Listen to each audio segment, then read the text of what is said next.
지난주에 이제 사업계획서 전체적인 개요를 말씀드렸다면 지금부터는 그 고객 발굴, 고객 개발, 그 초기 단계에서 어떻게 하는가 거기에 대해서 이야기를 하고요.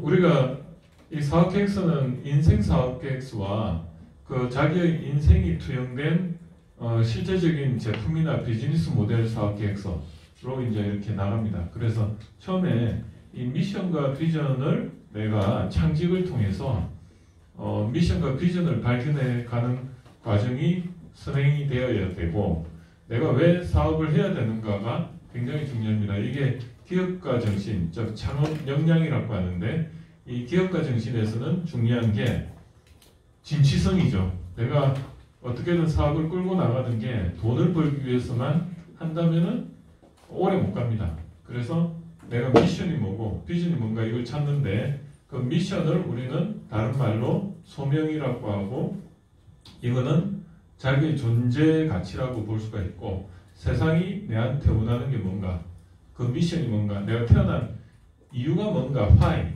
이게 미션이거든요. 그래서 what they want, 그들이 나한테 원하는 거, 그게 고객이 될 수도 있고 하나님이 될 수도 있고 그런 거죠. 그래서 여러분들이 여기 앉아 계시는 거는 다 소중한 존재라는 거죠. 왜?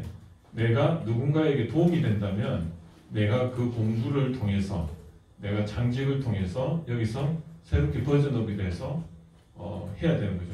근데 여기 앉아 있는 이유가 뭔가 미래에 사람들한테 도움이 더 되기 위해서, 내가 뭔가 비행기로 말하면 전투기인데, 이게 전투를 나가기 전에 새로운 무기를 장착하는, 그래서 그게 헬파이어 미사일이 됐든 전술 핵탄두가 됐든, 그래서 비행기로 말하면 F-22 랩터와 같이 아주 최신 스텔스 기능을 장착을 해야 되는데, 이때까지 전투기는 F-16이었어요. 그래서 굉장히 잘했는데 이제 이게 트렌드에 밀리고, 그리고 또 전장에 갔다 오니까 총알이 막 이렇게 다 그냥 기체에 구멍이 뚫려가지고 20대 때 내가 가지고 있던 그런 무기로는 이제 경쟁력이 없는 거죠. 그래서 50대, 30, 40대, 50대 때 다시 망망대해를 건너기 위해서 항공모함에 착륙을 해서 내가 이제 무기를 다시 장착하는 과정이 저는 이 창업대학원의 미션이라고 보고요. 그래서 여기 계신 분들도 각자의 그런 미션을 찾아내고, 그 미션이 명확할 때 내가 비전이 생기는 거거든요. 왜? 세상이 원하는 걸 내가 해야 된다고 생각하고 그 안에서 내가 그럼 무엇을 해야 될까? 그게 밸류고, 인생 밸류고. 근데 그 밸류가 실행 가능성이 있으려고 보니까 내가 이런 차원들을 많이 개발해야 된다. 그 차원들이 뭐냐? 결국은 나의 학위가 될 수도 있고, 자격증이 될 수도 있고, 또 직장 경험들, 여러 번 이직이 있다면 그 이직한 그 업종들이 결국은 나의 차원이 돼서, 이런 차원에 내가 다시 어떤 새로운 하나의 차원을 이 창업대학원에서 만들어 갈까? 2년에서 5년을. 그랬을 때 미래에 내가 뭔가 하나 더 추가를 했을 때 세상이 원하는 거와 내가 가지고 있는 자원에다가 뭘 했을 때 이 비전이 뭐냐면 what이거든요. what. 내가 무엇을 할 건가. 밑에 이게 how고. 그래서 이 what을 어떻게 내가 앞으로 가져갈 건가. 그거를 준비하는 게 요 차원을 하나 개발하는 게 창업대학원에 와서 하는 건데, 이게 저는 이제 내 근처에서 찾으면은 남과 차별화되는 게 별로 없어요. 그래서 뜬금없는 정말로 그 창업이라든지, 내가 뭐 예술을 했는데 왜 내가 창업대학원에 왔을까? 고관점이 아니고, 내가 창업이라는 거를 새로운 어떤 교두보를 하나 이렇게 마련하면 건물이 넓어지죠. 건물이 넓어지면 고래를 잡는데, 이게 그냥 내가 그냥 하는 그 중간에 그냥 그 근처에서 뭔가 솔루션을 하나 더 장착을 하면 명분에 의해서 멸치잡이밖에 안 되는 거예요. 그래서 오히려 어떤 사람일수록 저는 가능성이 높냐 하면, 이것도 해보고 연결이 안 되는 막 이것도 해봤다가 갑자기 또 이것도 해봤다가 이것도 해봤다. 그런데 그게 20대 때는 사실은 연결이 안 되니까 되게 옛날 사람들 관점에서는 뜬금없으니까 너 도대체 뭐가 되려고 그렇게 막 나쁜 말로 망나니 같이 생활하니 이러는데 그게 70세 그분들 관점에는 맞아요. 왜냐하면 30대에 그냥 직장 20대 중반에 30대 제대로 들어가가지고 그냥 한 30년 그냥 거기 살다가 그냥 인생 맞이하면 끝이거든요. 그분들 볼 때는 안정적인 직장을 추구를 한 게 맞아요. 근데 이게 100세가 되다 보니까 이게 일본의 그 협곡만 건너면 인생 끝난 줄 알았더니 이게 갑자기 태평양이 돼버려가지고 그냥 공중급유 한번 그냥 비행기 그냥 연료 한 번으로 건너지 못하는 그런 세상이 되어 가고 있고 계속 이 협곡에서 이제 대양이 계속 늘어나고 있어요. 그래서 이게 지금은 뭐 120세까지는 살 거라 했는데 살아보면 이게 150세가 될지 모르는 거예요.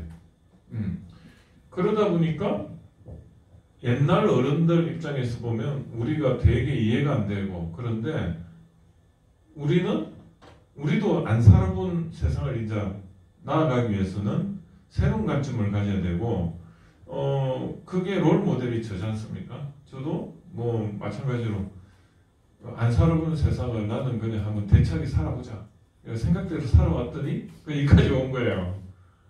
그러니까 한 10년을 제가 10년이 아니지 제 인생이 마루타죠.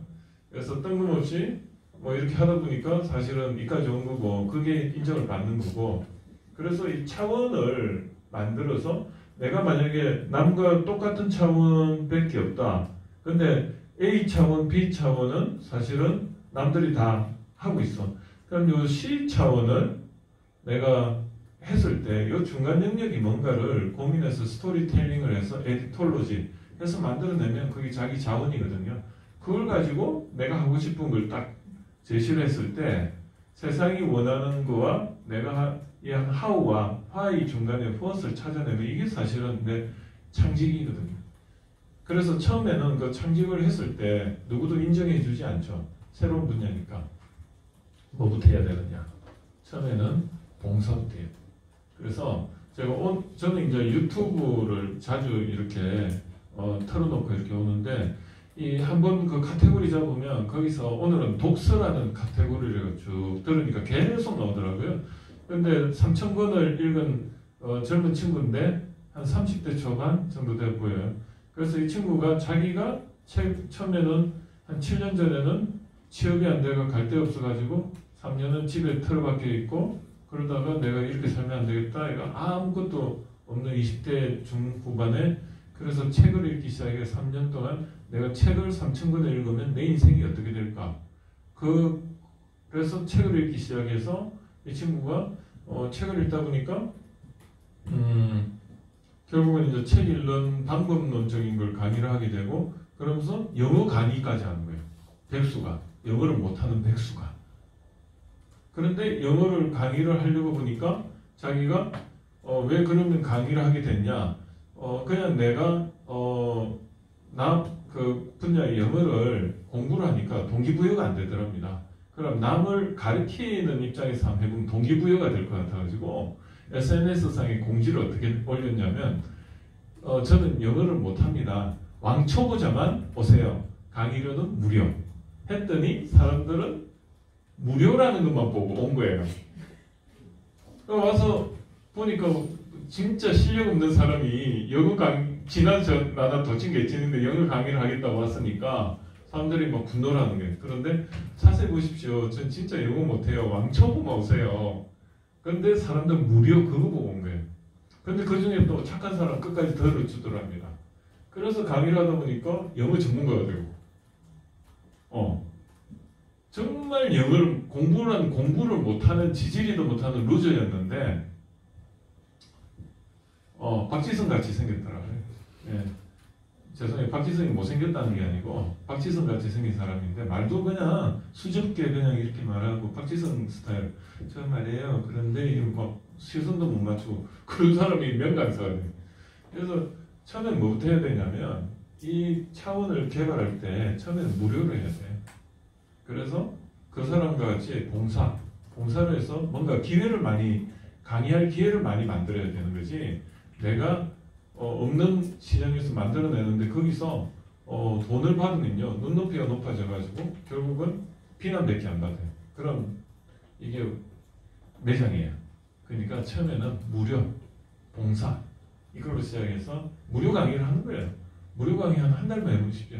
그 다음부터는 스킬업 되면 그때는 이제 유료 강의로 가죠. 근데 처음부터 사람 끌어모기도 쉽지 않고 자기도 동기부여가 안 되고 그러는데 처음부터 유료 강의하는 건 아닌 거거든요.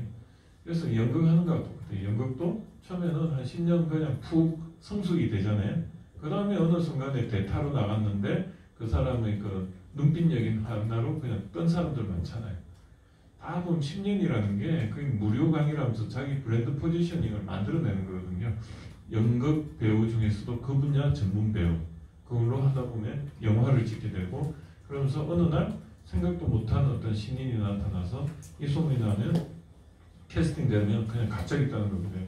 근데 처음부터 뭐 PD 딸 아들이라 해가지고 야 우리 한번 우리 딸 아들 한번 키워줘 해가지고 실력도 없는데 올라갔어. 그 다음부터는 뭐죠? 돈 받고 올라갔어. 그런데 아니네. 그거는 그 PD가 그렇게 생각했다는 거는 벌써 그건 뭐죠? 기록으로 다 남잖아요. 입소문이 나면 그 다음부터는 아무도 개미 새끼 한 마리도 자기를 불러주지 않아요. 근데 처음에 가방 못지 하면서 이렇게 가가지고 남들 강의 많이 듣고 대타로 한 번씩 올라갔다가 돈 안 줘도 좋아. 그래가지고 자기 기회 되면 최선을 다해가고 제가 그랬거든요. 박영만 소장 제가 6개월 따라다녔어요. 가방 못지 하면서 내가 잘할 수 있는 건 운전이고 운전이고 그래서 박영만 소장 데리고 다니는 게 아니고 제가 가방 못지 하면서 그분 따라다니면서 옆에서 대우받고 그러니까 한마디로 그 연예인 그 매니지먼트 운전기사 있죠. 그거 재밌겠더라고. 나는 그런 게 즐겼어요. 그래서 뭐 떡국 김에 뭐 한다고 뭐 옆에 뭐 있으면 맛있는 거 주면 같이 덩달아 먹고 그래서 비전을 찾는데 이게 비전이 그냥 버킷리스트만 되면 안 되는 거예요. 그냥 막연하게 내가 하고 싶다 그게 아니고 이 비전은 미션과 나의 자원의 그 중간 영역을 찾아야 되는데 그 중간 영역이 미래에 내가 뭔가를 하나 더 방점을 찍었을 때 그거와 미션의 그 중간을 찾으면 미래의 직업이 되는 거고 현재 직업은 사실 이 비전이라는 게 미래를 본다는 뜻이잖아요. 비전 본다. 그러니까 내가 여기 호스대 글로벌 창업대학원에서 내가 뭔가를 하나 지금 만들어갈 게 뭔가를 고민을 해서 전공을 찾아내고 그거와 세상이 원하는 그 중간을 찾아내는 게 1단계예요. 그거를 2년 동안 안 돌아가는 머리를 계속 돌리다 보면 거기에 길이 딱 끼다 보면 머리가 막 돌아가 있어요. 그거를 이런 강의를 통해서 관점을 가지는 거고 책을 잘 읽는다는 거는요 어떤 게 있냐면 책을 무조건 많이 저는 책 3,000권 읽었다 10,000권 읽었다 저는 퀘스천이 하나 있어요. 책의 깊이와 넓이를 어느 정도 확보하면서 읽느냐 그냥 제목만 읽어도 3,000권 읽을 수 있어요. 그런데 제가 조금은 잘 알고 자신이 있는 건 뭐냐면 책을 읽을 때 어떤 분야의 어떤 거라도 프레임을 먼저 자기가 딱 잡고 들어가는 거예요. 그래서 예를 들어 가지고 기계 설계학과다 하면 저는 기계 설계학과 문외한이라 하면 책을 펼치기 전에요.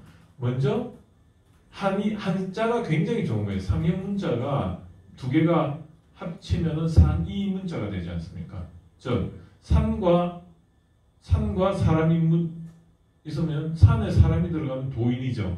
이런 식이에요. 그러니까 사람과 산은 그 사람을 표현한 거, 산을 표현한 건 말 그대로 형상을 그대로 한자화 시켰는데 그게 두 개가 합쳐지면 개념이 생기잖아요. 그게 한자인데 저는 그래서 한자 같은 거를 좀 많이 힌트를 얻어요. 그래서 기계 설계학과 하면 기계 보면 기자가 안에 보면은 기계에 금속이 들어가고 그 다음에 뭐 들어간다.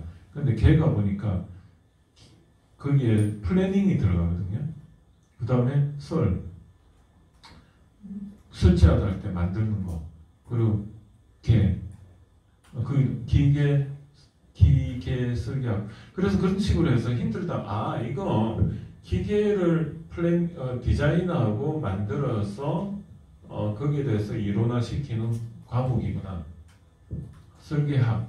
그럼 이제 그 관점에서 한번 목차를 딱 보면 내 프레임 생각했던 거하고 요거하고 차이점이 있죠. 그럼 그 차이점이 머릿속에 이제 하나 이렇게 딱 들어가는. 그러니까 척추를 먼저 어린애 척추를 만들어 가지고 책을 읽으면서 척추가 뭐죠? 계속 이렇게 버전업 시키는 그게 굉장히 중요한 것 같아요. 그래서 3,000권이 난 중요하다고 생각 안 하고 내 프레임을 갈고 닦아서 많은 것을 포용할 수 있는 어떤 프레임을 키워가는 관점을 키워가는 거.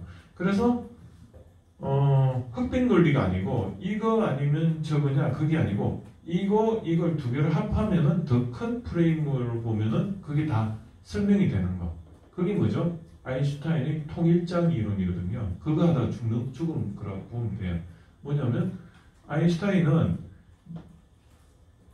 뭐죠? 원자부터 태양계까지 모든 것을 관통하는 이론을 만들다가 죽은 거예요. 그거와 마찬가지로 그러니까 지금은 그 중력장, 즉 태양계의 이론과 그 다음에 소립장의 이론이 매칭이 안 돼요. 그런데 이게 뭔가 다 연결고리가 있어서 하나의 그 프린시플, 그걸 관통하는 뭔가가 있는데 그게 사실은 굉장히 하는 인사이트한 거죠. 그것만 알면은 굉장한 이제 능력자가 되는 거죠. 남들은 코끼리 다리 보고 책 한 권 내고, 코끼리 코 만지고 책 한 권 내고, 눈 보고 책 한 권 내고. 이게 다 그런데 내가 이걸 세상의 관점은 이 코끼리라는 그 프레임을 어떻게든 가시려고 노력하고 그 책을 보면 이제 그 사람 코끼리 다리에 대해서 설명해주고, 그 다음에 앞다리에 대해서 설명하고, 뒤에 대해서 그럼 내 머릿속에는 이제 하나씩 퍼즐로 맞춰지는 거예요. 어느 순간에 뜬금없는 분야들이 다 연결이 되면은 이제 뭐죠? 교보문고 가면요. 그냥 이 책들이 전부 다요. 입맛 다시는 맛있는 음식으로 보여요. 그러면 가면은 시간 간 줄 모르는 거야. 뭐 처세술부터 과학서적부터 법률부터 다 보더라도 어때요? 통달하는, 관통하는. 그러니까 그냥 뭐 몇 권 읽었나 그게 중요한 게 아니고 내 프레임에 조금이라도 다른 관점을 제시하면 이건 또 새롭네? 재밌네? 보면서 내 거를 또 뭐죠? 고치는 거예요.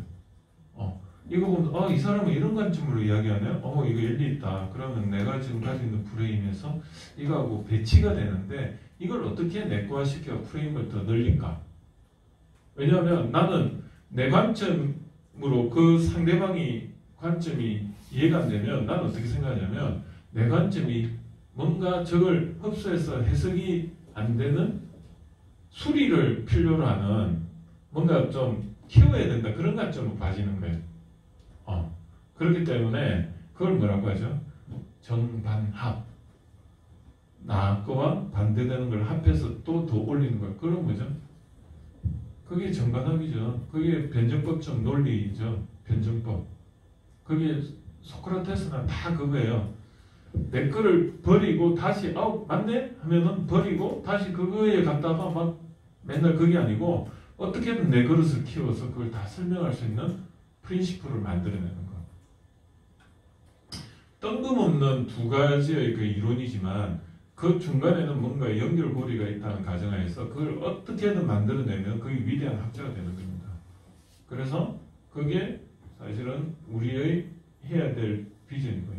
그래서 창업이라는 것은 결국은 스토리텔링 에디톨로지의 그 베이스는 뜬금없는 여러 가지를 합할 수 있는 인사이트한 들었어요? 인사이트한 어떻게 보면 노력이 필요한 거죠. 그래서 저는 그렇게 생각해요. 정말 이해가 안 되고 내가 이게 정말로 이해가 안 된다 그러면요 좌절하는 게 아니고요. 야 정말 재미있는 세상이 또 있구나. 그 관점에서 보면요 자꾸 계속 파고 하면 어느 순간에 그게 열려요. 그러면요 희열을 느껴요. 그래서 저는 모르는 게 있으면은 뭐가 안 되죠. 영어가 안 되거나 그러면 영어가 왜 안 되지? 왜 안 되지? 그 인사이트를 나는 가지지 못했구나. 그 인사이트를 한번 가지면은 나는 또 다른 세상이 열릴 거야 했는데 그게 열리더라고요. 열려요. 그래서 저는요, 옛날에 안 보이던 영어의 그 원리가 지금은 보이고, 그거를 저는 제일 어디서 보냐면 성경 보면 그 NIV 있죠. 새로 그 번역 성경, New Interpreted Version. 영어가 제일 스탠다드잖아요. 아침 새벽 기도 갔을 때 한글판, 옆에는 영어가 같이 있어요. 근데 거기 최신 영어로 해가지고 한글도 최신이고 했어요. 목사님이 보면 한 장씩 읽어 나가잖아요. 요한복음 1장 1절부터 뭐 1장 하면 이제 1장이 이렇게 한 30챕터 되잖아요. 그거 쭉 읽고 목사님은 거기에 대해서 내용을 배경 지식으로 쫙 이야기해줘요. 그 다음에 저는 뭐라 하겠습니까? 옆에 있는 영어를 한번 쫙 보면은 다 이해가 되고요. 왜 우리가 영어를 못하는 줄 알아요? 문화가 다르기 때문에. 문화가. 왜냐하면 단어를 모르는 게 아니고요. 문장을 모르는 게 아니고요. 그 사람들이 생활하는 그 공간에서 시간적인 배경을 모르니까 이게 이해가 안 되는 거예요. 그런데 내가 아는 분야에서의 그런 관심사가 있는 분야 전공은 다 이해가 되잖아요. 미국 그 토크쇼나 이분 이해가 안 돼요. 그게 내 영어 실력이 없는 게 아니고요. 문화를 몰라서요. 문화가 뭡니까? 그 사람들의 생각 방식과 생활 양식, 무형의 생각 방식과 눈에 보이는 유형의 그 양식인데 그런 것들에 대한 이해가 배경 지식이 없다 보니까 이해가 안 되고 그러니까 영어가 어려운 거지 영어 자체는 어려운 게 아니에요. 무슨 말이냐면 우리가 이렇게 제가 이야기를 하고 하지만 여러분들이 문장 구조 생각하고 듣습니까? 아니면 단어만 듣고 눈치껏 앞뒤 전후해서 지금 뭘 말하는지 아는 겁니까? 단어의 나열로 통해서 내가 제조하게 되는 거거든요. 이게 뭐냐면 영어는 눈치 언어예요. 한글도 눈치 언어예요. 즉 여러분들은 문장을 해석해서 의미를 파악하려고 생각하는데 그게 아니고요. 단어를 가지고 그 사람이 생각하는 생각의 방향과 문화의 그 배경을 아니까 때려잡아가지고 그냥 자기 거화 시켜서 그래서 우리가 커뮤니케이션이 어려운 게 우리는 단어를 들으면 자기 거로 다시 재구성해가지고 자기 거화 시키니까 전달이 잘 됩니까 안 됩니까? 보이는 만큼 자기 걸로 이해가 될 수밖에 없어요. 단어가 아는 거는 뭐죠? 인지 능력이 높아져가지고 인식이 잘 되는데 내가 그 프레임이 없으면은 머릿속에 그 척추에 이 단어가 붙질 않아요. 그래서 공부를 잘하는 사람은 책을 많이 읽었는데 자세히 보면 책을 많이 읽는다고 공부를 잘하는 게 아니고 자기의 프레임을 잡고 어릴 때부터 형성시켜 온 사람들은 머릿속에 척추가 잘 연결이 돼 있으니까 그 다음부터 뭐죠? 마음만 먹으면 스토리텔링이 되니까 거기다 갖다 붙이면은 이게 쑥쑥쑥쑥 자라는 거예요. 그래서 어린애들이 책을 많이 읽는 게 왜 중요하냐면 무슨 책이든 읽으면 거기서 관점이 생기니까 그것들이 산만하게 이렇게 던져져 있던 게 어느 순간에 확 되면 그게는 어때요? 공부 뭐 성적 좀 안 좋아도 좋아요. 그런데 머릿속에 그런 프레임이 딱 잡혀 있으면 그걸 우리는 소비자 행동론에서는 뭐라고 합니까? 뭐라고 합니까? 지각 체계. 지각이 뭐죠? 생각의 각이거든요. 생각의 프레임이에요. 지각인 그 사람은 지각이 없어. 했을 때 알지자에다가 그냥 각 잡아 놓은 거예요. 지식의 각. 그리고 인식이 뭐죠? 인식이 인식 도장 인자할 때 꽝꽝 하는 거죠. 그거를 먹는 거죠. 식. 뭐죠?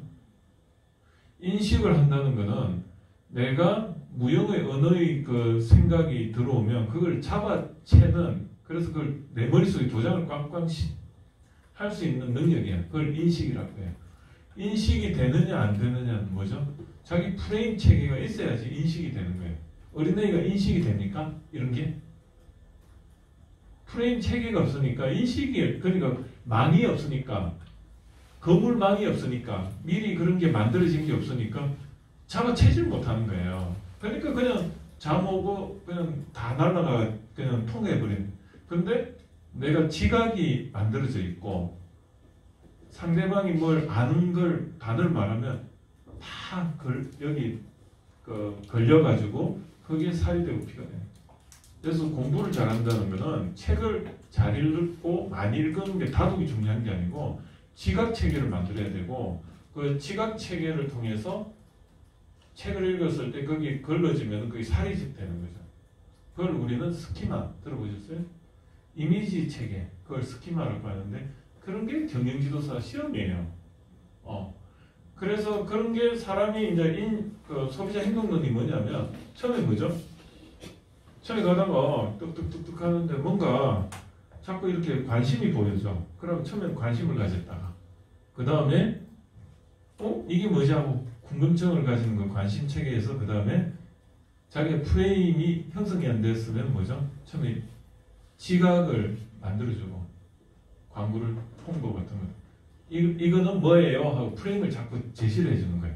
광고나 홍보 같은 거로 우리 거는 이런 거예요. 문화를 만들어주는 거예요. 생각의 체계와 행동 양식을 만드는 거예요. 그걸 리추얼이라고 하죠. 리추얼. 그럼 계속 그걸 뭐죠? 교육을 시켜가지고 하니까 우리 스마트폰 없으면 못 살잖아요. 생각의 체계와 그 결과물들이 이제 우리 몸에 배었으니까 인이 바뀐 거죠. 그래서 계속 이렇게 지각 체계 만들어주니까 그 다음부터 인식이 되고 그러면서 뭐죠? 습관화되고 그러다 보니까 행동되고 그러다 보니까 이제 그 물건을 계속 사게 되고 이게 소비자 행동론의 핵심이에요. 그 원리를 알면 사실은 시험 문제 외워서 되는 겁니까? 아니에요. 그래서 사업계획서가 뭐냐면 굉장히 고도의 과학적인 겁니다. 왜냐하면 이 안에는 인생도 들어가 있고 그런 인식 체계도 들어가 있고 그렇기 때문에 굉장히 그래서 저는 여기 있는 분들이 처음에 사업계획서 한 장 그냥 제대로 스킬로 그렇게 배워가지고 그게 무슨 의미가 있습니까? 지각 체계가 없는데 스킬 배워가지고 그게 내 인생에서 어떤 역할을 하는지 지각 체계가 없는데 배우면 그냥 그때는 아는 게 좀 넘어가죠. 그런데 원리를 보면 내가 이 사업계획서를 만들기 위해서 내가 처음에 뭐부터 해야 된다?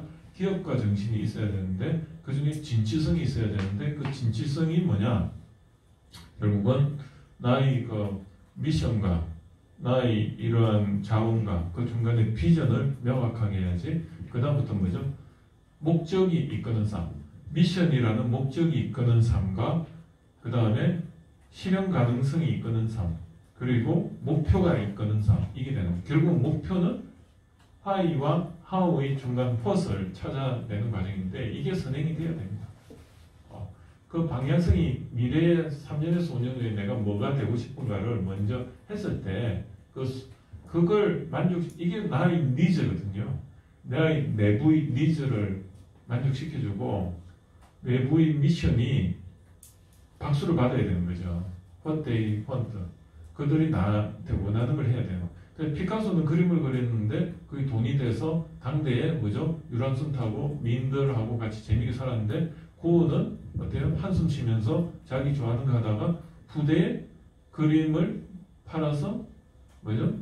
자손이 잘 먹고 잘 살려. 그거거든요. 뭐냐면 고은은 뭐냐면 그 당시에는 세상이 원하는 그림을 그리지 않았어요. 그러니까 우라통이 터지는 거죠. 그냥 기도 자르고 뭐 할 건 다 하는 거예요. 술 마시고 맨날 광기. 인간의 그 본성을 표현한 게 이제 그 그림이 보니까 부대에 보니까 이제 와닿는 거지. 위로를 받는 거죠. 왜? 보니까 나의 그 어떤 그런 광기나 그 고통을 위로를 해줘야 돼. 근데 그 사람은 인생이 불행한 거죠. 근데 우리는 당대에 잘 먹고 잘 살아야 되지 않습니까? 그래서 비전을 하는 거고, 근데 이 비전을 구현을 하는데 보니까 이게 이제 내가 구체화를 시키려고 보니까 세상이 원하는 효과, 그게 미션과 내가 잘할 수 있는 효율 관점에서 이 비전이 요기되면 좋은데 이거는 뭐죠? 모순이 있더라는 거죠. 모순. 왜? 최소 투자로 최대 효과라는 건 모순이거든요. 그래서 보통 최소 투자를 했더니 효과가 별로 안 좋아. 돈을 적게 들으니까 효과가 안 좋아. 그런데 돈을 적게 안 들이고 많이 들이니까 효율은 안 좋은데 그 효과는 좋아. 요게 유리벽인데 이걸 뛰어넘는 걸 우리는 혁신이라고 하고 거기에 new needs를 만족시켜요. 그래서 new가 있으면서 뭔가 효과가 있는 이쪽을 이제 찾다 보니까 이게 뭐지? 그러니까 그때 트리저 뭐 이런 걸 가지고 생각의 방식 40가지를 가지고 이렇게 해보면 이런 것들을 중간을 뛰어넘는 게 나오는데 이게 뭐 분할을 시킨다든지 뭐 이런 거죠. 자전거 체인이 보면 굉장히 튼튼해야 되잖아요. 그러면서 또 플렉시블해야 돼요. 튼튼하면서도 플렉시블하다. 그러니까 분할을 시키는 거 조금 분할을 시켜가지고 체인의 그 벨트를 만드는 거지 않습니까? 예, 그런 겁니다. 그래서 이거를 가지고 하다 보니까 처음에 내가 이제 인생 로드맵을 보니까 처음에는 아이템을 이쪽에서 시작할 때 이 시작점에서는 없던 아이템이에요. 그런데 이거를 내가 이제 한 2년을 준비하는 과정에서 그 아이템도 무르익는 시간이 필요해요. 여기 이제 초기고 그 다음에 성장기고 성숙기고 세태기 이게 PLC 프로덕트 라이프 사이클이라고도 하고 그래서 요런 패턴을 보통 하는데 이게 시장이죠. 전체 시장인데 내가 그럼 이 안에서 요 빨간 거 여기 이제 내가 준비하는 시장인데 요 시장에서는 내가 준비가 미래에 대해서 준비를 하다 보니까 창직 과정이 필요한 거죠. 그래서 이 시장이 어느 정도 내가 창직이 돼가 요 시점에 나는 뭐죠? 요 시점에 여기서 보면 요렇게 9단계 요게 어떻게 보면 제품을 만드는 걸 준비하는 기간인데 요 투자 기간 요 시점에 내가 이 0단계 STP 단계는 요 단계예요.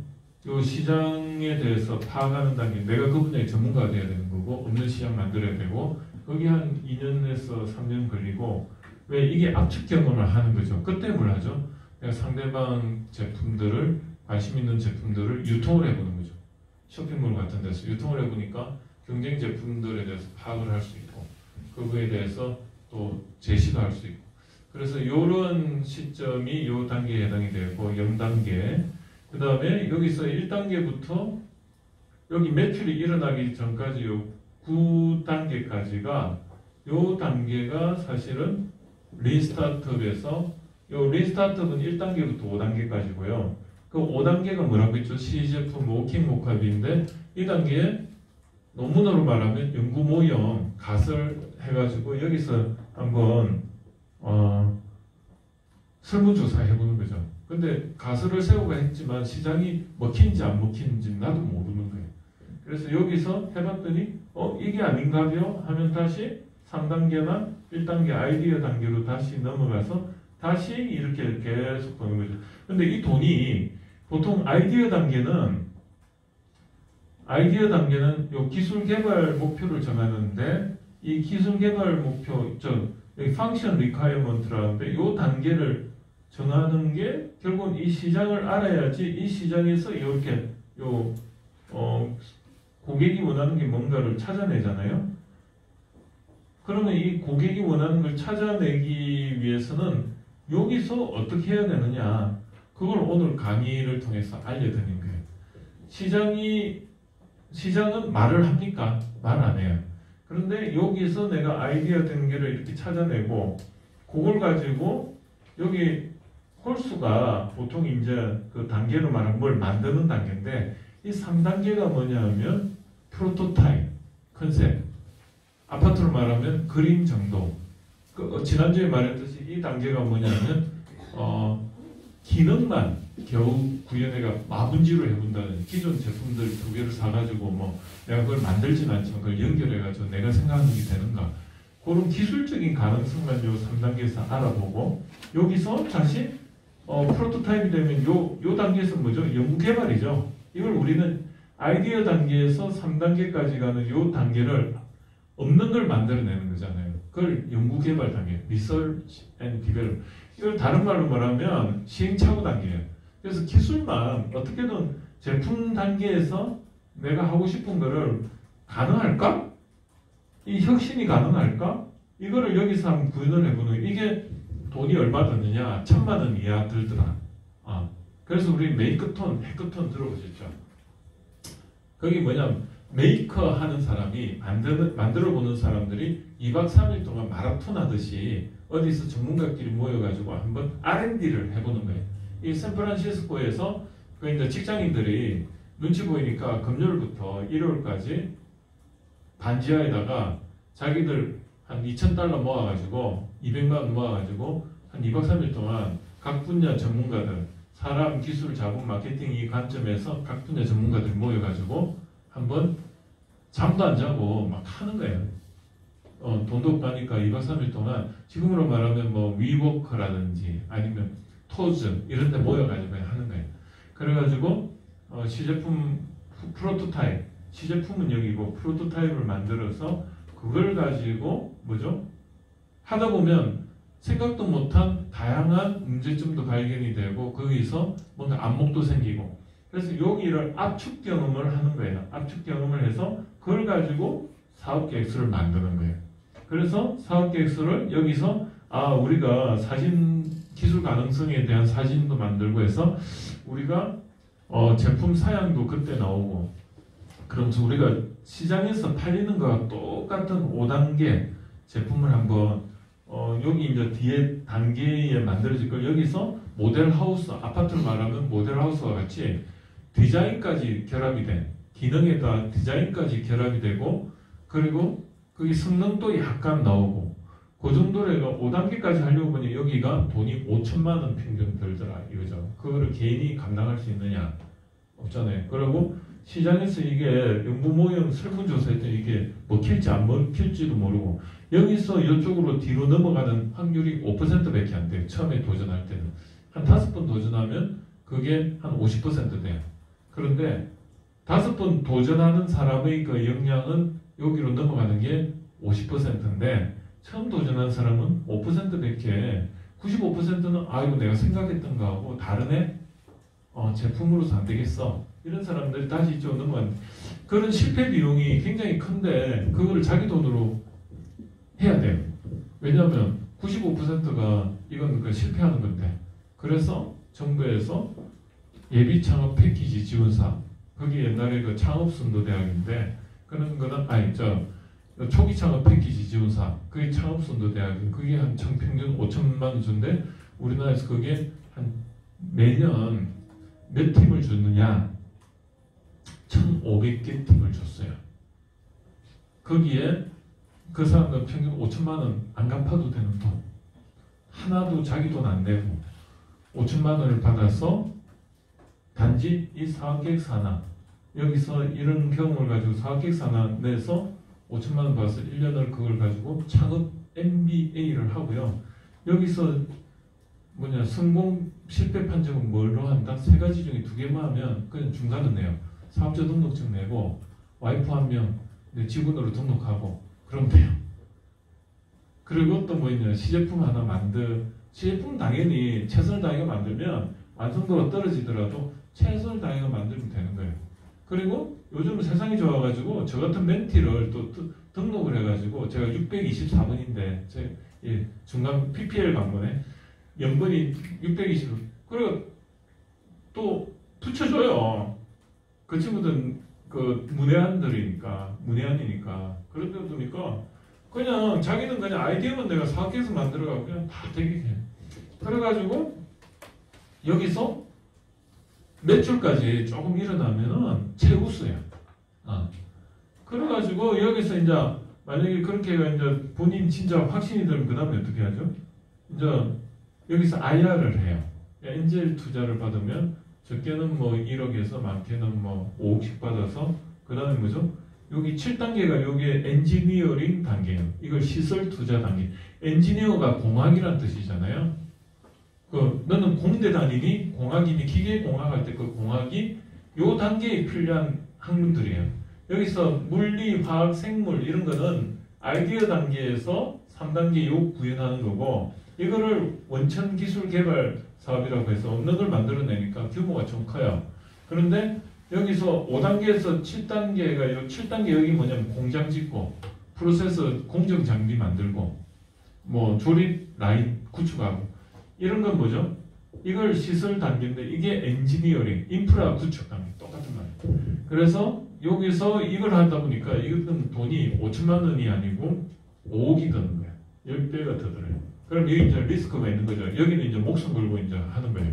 그리고 여기 시설 자금은 어떻게 하냐? 엔젤 투자 자금을 받기도 하지만 더 시설을 확대하려면 어떻게 하죠?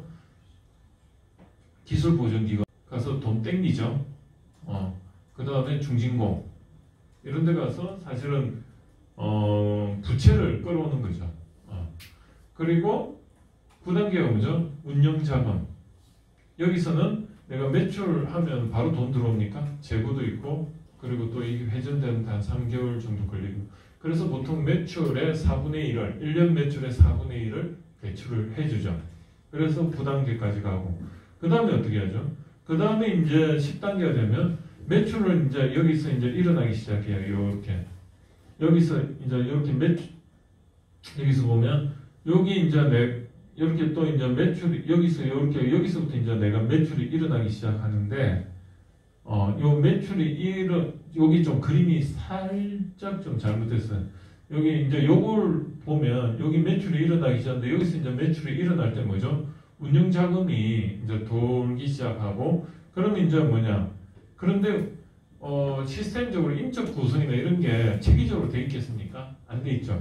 그때부터 이제 매출이 일어나면 이제 뭐 조직 정비하느라고 인적 구성부터 그 다음에 뭐 또 밸런스 스코어 카드 들어보셨습니까? 사람들이 그만두는 이유가 난 열심히 했는데 보상이 적으면 그만두죠. 그러면 그 사람에 대한 인적 보상을 어떤 식으로 설계를 플래닝하는가 이것도 굉장한 또 플래너가 되는 거예요. 그래서 예를 들어 가지고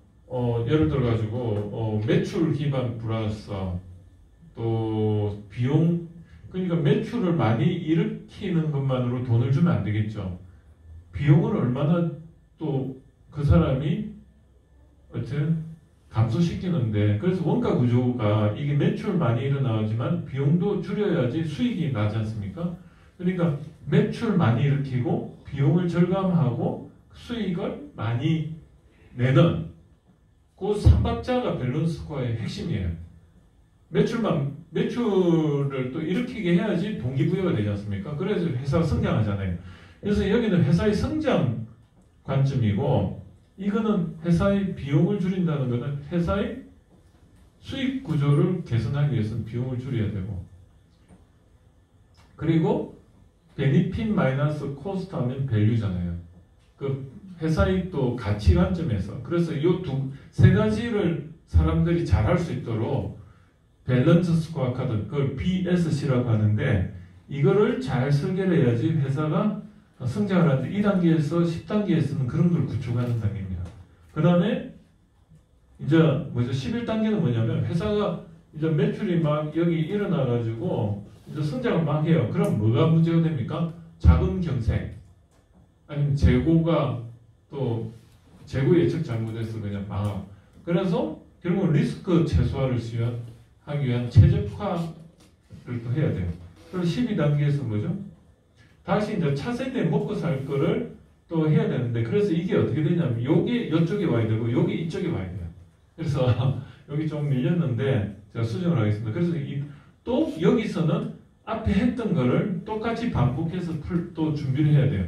왜냐면 한번 이렇게 성공하고 나서 여기서 다시 뭔가 와가 요 갭을 메우면서 더 성장하고 그게 돼야 돼요. 그래서 잘 나갈 때 다시 준비를 해서 그 다음에 이제 엑시트를 하는 거죠. 여기 EXIT인데 엑시트를 하는 게 이제 내가 잘할 수 있으면 더 성장을 하지만 내 그릇이 이만큼밖에 안 되면 그 다음에 회사를 팔거나 M&A를 통해서 내가 더 크게 성장하는 거죠. 그래서 결국은 남는 게 밸류는 뭐가 남느냐 사람 관점에서는 사람이 회사지 않습니까? 그 다음에 메소드는 뭐죠? 시스템이 남고 그 다음에 자금은 재무 신용도가 남고 그 다음에 판매 능력은 브랜드가 나와요. 그래서 회사 가치는 결국은 요 인적, 그 다음에 회사의 시스템, 그 다음에 재무, 신뢰, 업력, 그 다음에 회사의 그 이미지, 요 네 가지가 기업 가치가 됩니다. 이런 관점에서 사업계획서 만들어야 된다는 겁니다. 그리고 그걸 또 IR할 때 발표를 그렇게 해야 되고. 그리고 오늘 이제 할 거는 이 STP 단계 요 사업을 시작하기 전에 요 창직 과정에서 결국은 고객에 대한 이해를 해야 되는데 그게 내가 그 분야의 동대문 시장에 내가 직원으로 들어가 가지고 그 회사의 사전, 회사가 어디서 무엇을 어떻게 물건을 공급을 받고 그걸 공장에서 어떻게 가공해가 어디다 파는가 이런 걸 아는 과정이 결국은 여러분이 지금 와 있지만은 내가 현직과 떠나서 내가 또 자유롭게 학생이라는 이유만으로 또 여기서 네트워크에다가 그런 데 따라가면서 주말에 좀 아니면 저녁에 욕심을 내서 부지런을 떨어서 그렇게 그 분야를 계속 이렇게 하다 보면 전문성이 생기는 게 이게 세그멘테이션 타겟팅 포지셔닝이 되는 거거든요. 그런 능력이 생기는 거죠. 그거를 이제 알아내는 이런 룰들인데 이걸 제가 좀 이야기를 하면 여기 아까 그 설명했던 내용들입니다. 그래서 0단계 이 STP 전문가 과정에서는 고객을 발굴하는 게 굉장히 안목이 있어야 되는데 이 단계가 창직 단계인데 여기에 보면 경력 개발 과정, 유통, 판매, 경험을 통해서 시장 현황에 대해서 통찰력 필요 이 단계를 여러분이 지금 하고 있는 겁니다. 그 다음에 이제 여기 되면 여기서 KPI 여기 보면 퀄리티 관점에서 고객의 그 요구사항을 요 정성적인 거를 정량화시켜서 수치화시키는 게 1단계인데 그게 개발 목표를 만들어낼 수 있는 능력 그 다음에 거기에 대해서 물어볼 수 있는 네트워크 능력이 필요하거든요. 이게 결국은 1단계예요. 그게 우리 리스타트 제가 1학기 때 강의했던 게 요 영역을 가지고 강의를 했던 겁니다. 그 다음에 여기 보면 이제 3단계가 기술 확보를 해서 연구개발하죠. 거기에 이제 여기 보면 뭐 이렇게 나와 있는데 여기 작아서 저도 안 보입니다. 그 다음 5단계가 뭐냐면 시제품을 만드는데 요 중간에 뭐냐면 기술을 또 테스트를 하고 또 시제품을 만들고 그래서 여기서는 시제품을 만드는데 저비용으로 이걸 구현할 수 있는 솔루션을 확보를 하고 그 다음에 요 시제품을 가지고 시장에 샘플을 한번 풀어보니까 연구 설문지 돌리는 것 같아요. 고객이 반응이 있는지 확인을 하는 거죠. 요걸 5단계라고 해요. 그래서 우리가 기술사업화 9단계라 해가지고 이걸 TRL이라고 해요. 기술사업화 9단계를 우리는 TRL이라고 하는데 TRL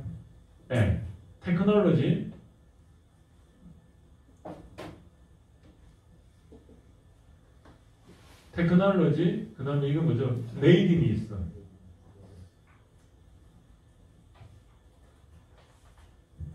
이게 뭐죠? 레벨. 이게 뭐냐면 기술 준비도가 정확한 말인데 이게 갑자기 한국말로는 기술 성숙도로 머추얼이라는 뜻으로 바뀌었어요. 그러니까 처음에 이렇게 이야기하다 보니까 그냥 이게 통용이 된 건데 기술 사업화는 기술 성숙도 해가 이게 9단계예요. 9단계가 아까 저기 보면 1단계부터 9단계까지 있죠. 그래서 이게 결국은 제품이 판매되기까지 기술 제품을 기획 단계에서 이렇게 뚝뚝뚝뚝뚝 9단계까지 하는데 이런 단계가 있어요. 그래서 요거는 제가 강의를 하면서 계속 반복을 해서 더 디테일하게 갖고 오늘 레이아웃을 이야기하는 겁니다. 그 다음에 이제 요 단계에서는 뭐죠? 부담 없이 할 수 있는 단계예요. 5단계까지는 돈 많아봤자 5천만 원이고 연봉 한 1년 정도 돈이니까 망해도 그렇게 데미지가 오는데 요 단계로 넘어가는 게 처음 시도하면 5% 한 5번까지 하면 누적 한 85%는 이런 능력자가 되면서 이쪽으로 가는 거예요. 그런데 이 단계가 한 4년 걸리더라고요. 그래서 어떤 사람은 여기서 한 번만에 가는데 어떤 사람은 여기에 여러 번 이렇게 하다가 이렇게 가는데 한 번만에 간다고 좋은 것도 아니에요. 왜냐하면 계속 여기는 또 제대로 이렇게 만들어졌네. 이렇게 계속 이게 터트려주면서 기업이 연속적으로 가야 되는데 이 능력이 확보가 안 된 상태에서 그냥 가버리면 신불자가 되는 겁니다. 처음에는 우연히 성공했을지 모르지만 이게서 다시 이런 단계를 계속 이끌어 나갈 수 있는 역량이 안 되면 이 회사가 이렇게 성장 곡선을 이루지 못하는 거죠. 여기 기존 하나 이렇게 터트려가지고 이렇게 가다가 어느 정도 되면 경쟁자들이 막 나타나잖아요. 그럼 다시 내가 이걸 해서 여기가 누적이 되면 그만큼 올라가잖아요. 그럼 회사가 이제 두 가지 아이템으로 가다 보면 이제 기존 건 좀 매출이 하지만 신제품 때문에 또 이렇게 매출이 일어나고 이게 현대자동차하고 기아자동차가 그래요. 보면 소나타가 이제 매출이 줄어들만 하면 또 기아에서 한번 치고 오고 그러다가 또 그게 뭐 내부적으로 막 이걸 이렇게 경쟁을 해 가잖아요. 그 내부적으로 그 기아자동차, 현대자동차 직원들 이야기 들어보니까 영업사원들이 그 현대자동차, 기아자동차도 같이 팔면 그 징계 대상이라면서요. 철저하게 완전히 경쟁이에요. 반에서도 내부적으로만. 이간질 시켜가지고 그냥. 그래서 이렇게 쭉 가는 거예요. 자, 그래서 이제 어떤 걸 이야기할 거냐면, 여러분들이 이제 이 전문가가 되었다는 가정하에서 잠재 욕구는 무의식의 세계예요. 이게 뭐냐면, 의식과 무의식의 차이가 뭔지 아시죠? 의식은 내가 생각을 가지고 외부의 지식을 소화하는 거고, 무의식은 내가 의지가 없는 상태에서도 들어오고 있어요. 데이터는 들어오고 있는데 내가 의지가 없는 거예요. 그러니까 내가 인식을 못하고 있다고 보면 돼요. 아까 인식이 뭐죠? 각인시키는 능력인데 그게 있을 때 의식이 있다고 하고 각인시키는 머릿속에 그물로 그거를 이렇게 처리를 못하고 그냥 바이패스가 되는 게 무의식이라고 합니다. 그래서 우리가 이 시신경이 굉장히 중요한 게 이 눈으로 들어온 정보가 시각하부의 시신경 처리가 어떻게 되냐면 후두부에 여기 시신경 처리부가 있어요. 이걸 통해서 다시 내 앞으로 가는데 여기 들어와가지고 이게 바이패스가 되어 여기 생각이라는 그런 필터망을 거르지 않고 그냥 바로 내로가 축적이 되면 그게 무의식이 되고 이게 한번 이렇게 어떻게든 끌고 들어가서 내가 나의 지식 체계를 한번 스치고 지나가면 이게 의식인 거예요. 사람이 왜 위대하냐면 어릴 때부터 그 정보가 뇌에 다 축적이 되는데 그 데이터 양이 얼마나 되겠습니까? 그걸 다 기억하고 있는 거예요. 단지 내가 무의식적으로 그냥 바이패스 된 거는 거기에 꼬리표가 안 달려 있으니까 인출이 안 되는 거예요. 그걸 우리는 컴퓨터에서 뭐라고 하죠? 레지스터. 등록시킨다 이 뜻이거든요. 예약하다. 레지스터리라고 해요. 그걸 우리는 태그라고 이야기 들어보셨어요? 같은 말이에요. 그러니까 컴퓨터가 사람의 인지 체계를 그대로 모방합니다. 그래서 수면에 보이지 않는 실체를 이해할 필요가 있다죠.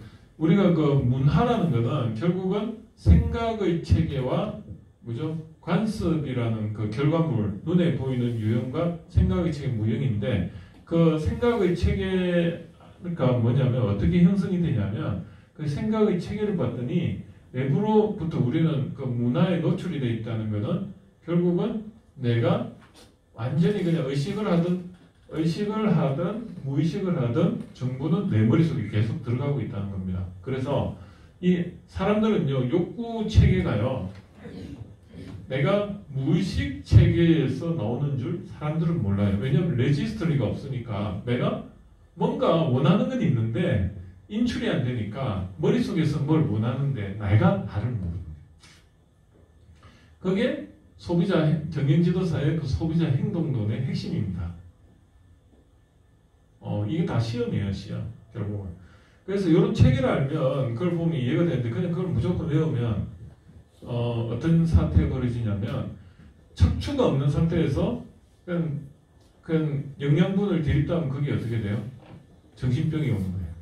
정리가 안 되니까 오히려 정리되지 않은 뭔가가 이렇게 많이 들어와 있으면 사람이 돌아버리는 거예요. 그러니까 정리가 머릿속에 되면서 이게 이거를 음식이 얹혔듯이 이게 그 지식이 얹혀버리면 그 다음부터는 헛소리가 나와요. 왜냐하면 그게 그거 같으니까 계속 뭔가 알 건 같은데 정리가 안 되니까 그게 자기게 안 되니까 막 말은 막 나오는 거야. 그런데 이게 굉장히 심각한 거죠. 그럼 뭘부터 해야 돼요? 의사들이 들어주면서 그걸 다 뱉어내게 해서 어떻게든 해소를 시켜줘요. 그걸 자기가 스스로 그걸 정리하게끔 하기 위해서 뭐가 필요합니까? 명상. 그래서 명상이 중요합니다. 그래서 자기가 무의식 체계가 하루 종일 뭔가 들어왔는데 이거에 대해서 정보가 정리가 안 돼요. 난 의식으로 해가 그런 마음으로 내가 내 지각을 가지고 내가 그 정보에 대해서 인식을 한 건 요 영역인데 그렇지 않은 부분이 하루 종일 더 많다 이거죠. 근데 이게 나도 모르게 머릿속에 좀 쌓인 거예요. 그 지각 체계에 의해서 척추에 그걸 정리를 해놨어야 하는데 정리 안 된 게 더 많아요. 그럼 이거 어떻게 해야 돼요? 나도 모르게 이제 머리도 아프고 두통도 오고 잠도 안 오고 막 이게 감정과 결합이 돼 있거든요. 그러다 보니까 이제 우라병이 오고 나도 모르게 뭔가 욕구불만 막 이런 경우에 그러니까 우리가 정보에 많이 노출이 돼 있는데 그게 정리가 안 된 게 더 많은 거예요. 그래서 시골에 살면은 이런 부분이 심플하죠. 그러니까 머리가 맑으니까 잠도 잘 오고. 근데 여기서 여러분들 지하철 타고 여기까지 오는데 정보에 얼마나 노출돼 있어요. 광고판부터 뭘 보면 중간에 나도 모르게 뭐가 왔다 갔다 해야 눈에 갑자기 팍 뜨었다 가고 광고 그 지우기 바쁘잖아요. 그러면서 계속은 근데 그게 들어가 있는데 이게 우리 정신 건강에 별로 안 좋다는 거죠. 그래서 스티브 잡스는 그렇게 이야기했어요. 고객은 자신이 무엇을 원하는지 잘 모른다. 고객은 자신이 원하는 것을 어떻게 설명해야 하는지 잘 모른다. 포커스 그룹에 맞춰 제품을 디자인하는 건 진짜 어려운 일이다. 대부분 자신들은 자기가 원하는 것 보여주기까지는 알지 못한다. 이 말이 뭐냐면 무의식체이기 때문에 그래요. 그래서 광고라는 거는 원하다 하면 그 사람한테 자꾸 이렇게 지각을 비껴가면서 그거를 모르게 계속 주입하는 겁니다. 그게 광고예요. 그래서 사람 정신병자 만드는 거죠. 그래서 그 안에 보니까 인간의 욕구라는 게 있는데 이게 결국은 이 욕구입니다. 이게 욕구 체계를 봤더니 그 욕구에 의해서 또 이 그 의식과 무의식적으로 들어오는 정보들이 다 욕구와 관련이 있는데 그 인간의 그 욕구에 따라서 인지가 되기도 하고 안 되기도 하고 그렇더라는 거예요. 지각 체계도 인간의 욕구를 떠나서는 이게 자유롭지 않고 그래서 그 인간의 그 욕구를 한번 보니까 메솔 욕구 단계에서 보면 생리적 욕구 이게 뭐냐면 의식주거든요. 좀 물질적인 거예요. 문화로 말하면 그 눈에 보이는 그 문화의 결과물이죠. 5분만 쉬었다 할까요? 네. 예, 5분만 쉬었다 하시죠.